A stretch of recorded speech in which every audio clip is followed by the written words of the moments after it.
Headlines ಬನ್ನಿ ನೋಡ್ಕೊಳ್ಳೋಣ.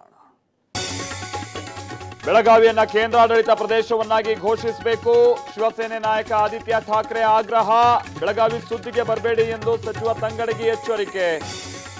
ನಾಳೆ ಅಧಿವೇಶನಕ್ಕೆ ಪಂಚಮಸಾಲಿ ಪ್ರತಿಭಟನೆ ಬಿಸಿ. ಪ್ರೊಟೆಸ್ಟ್ಗೆ ಅವಕಾಶ. ಟ್ರ್ಯಾಕ್ಟರ್ ರ್ಯಾಲಿಗೆ ಸರ್ಕಾರದ ಬ್ರೇಕ್. ಹತ್ತಿಕ್ಕೋ ಕೆಲಸ ಅಂತ ಬಿಜೆಪಿ ಆಕ್ರೋಶ. ಮೊದಲ ದಿನವೇ ಅಧಿವೇಶನದಲ್ಲಿ ಗಲಾಟೆ ಗದ್ದಲ. ವಕ್ಫ್ ವಿಚಾರದಲ್ಲಿ ಭಾರೀ ಕೋಲಾಹಲ. ಚರ್ಚೆಗೆ ಅವಕಾಶ ಕೊಡದೇ ಇದ್ದದ್ದಕ್ಕೆ ಬಿಜೆಪಿ ಸಂಗ್ರಾಮ. ಸದನದಲ್ಲಿ ಬಸವಣ್ಣನ ವಿಚಾರದಲ್ಲಿ ವಾಗ್ಯುದ್ಧ. ಬಿಜೆಪಿ ಆರ್ಎಸ್ಎಸ್ ಬಸವಣ್ಣನ ವಿರೋಧಿ ಎಂದ ಕಾಂಗ್ರೆಸ್. ನಾವು ಅನುಯಾಯಿಗಳು ಎಂದು ಬಿಜೆಪಿ ತಿರುಗೇಟು. ಟಿವಿ9ಗೆ 18 ವರ್ಷಗಳ ಹರ್ಷ. ಟಿವಿ9 ಸಿಬ್ಬಂದಿಯಿಂದ ಕೇಕ್ ಕತ್ತರಿಸಿ ಸಂಭ್ರಮ. ನಿರಂತರ ನಂಬರ್ 1 ಸ್ಥಾನ ನೀಡಿದ ವೀಕ್ಷಕರಿಗೆ ಧನ್ಯವಾದ.